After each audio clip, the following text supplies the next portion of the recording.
আসসালামু আলাইকুম। প্রতিদিন তো আমি বানাই পেঁয়াজু। আজ আমি ডালের বড়া বানাবো। আমাদের দেশে ডালের বড়া বানায়।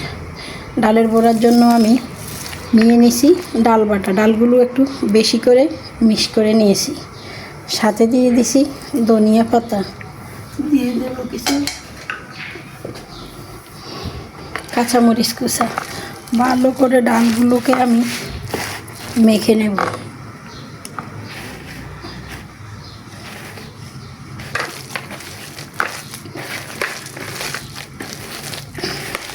এতে দিয়ে দিছি আগেই আমি মরিচের গুঁড়া, লবণ, একটু পরিমাণ মতো একটু হলুদের গুঁড়া। আমি অবশ্য দেই না, তো বড়ার সাথে একটু হলুদের গুঁড়া দিই।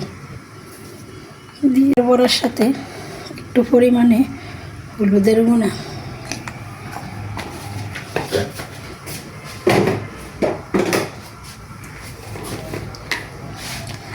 দেবো এক চামচ একটু পরিমাণ জিরার গুঁড়া,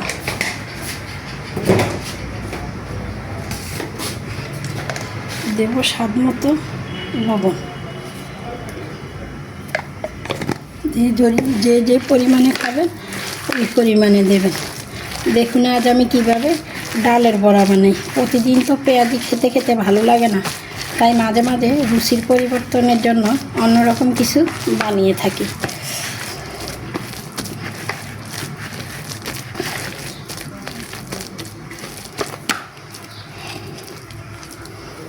ডালের বড়াগুলো বানানোর জন্য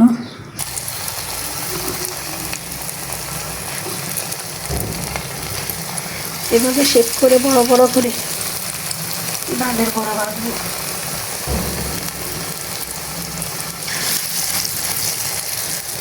কে কীভাবে ভাজেন কমেন্টের মাধ্যমে বলবেন।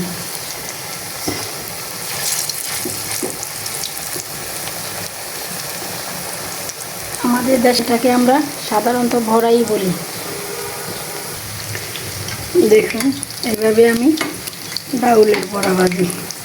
ডালের বড়াগুলোকে আমি ঠিক আমরা এভাবেই ভাজি।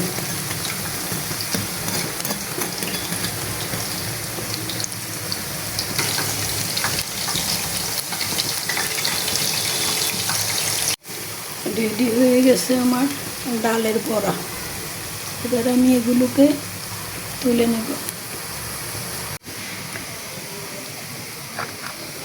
তৈরি হয়ে গেল আমার ডালের বড়া।